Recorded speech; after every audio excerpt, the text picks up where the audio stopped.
Hello everyone, Eric Chen here. Since the tax season just ended, I figured I talk about estate tax.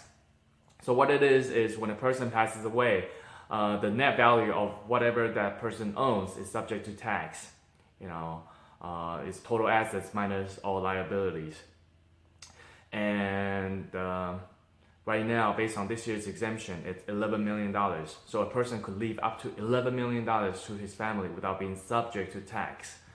But keep in mind, those tax laws are subject to change. A few years back, the exemption rate was $1 million. So this year it's $11 million.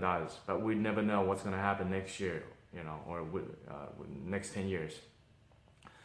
So it would be a good idea to keep an eye on those tax exemption amounts, because anything above the exemption amount could potentially be subject to up to 40% of tax. So something to be aware of. And another kind of tax is, a lot of times parents would like to leave real estate properties to their kids ahead of time to avoid probate. But depending on time of the gifting, if the house appreciates, those appreciation could be subject to tax as well, capital gains tax.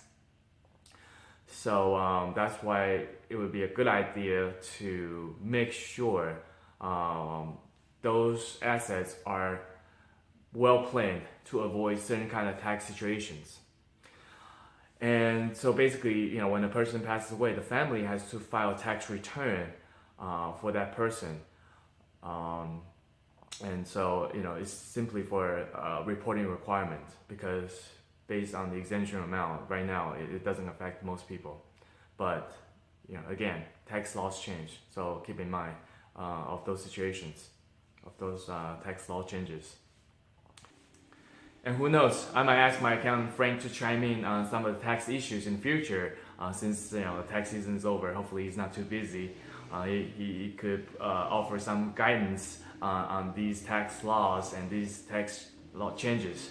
So if you have questions, feel free to ask, and I'm sure he'll be more than happy to answer any questions you have.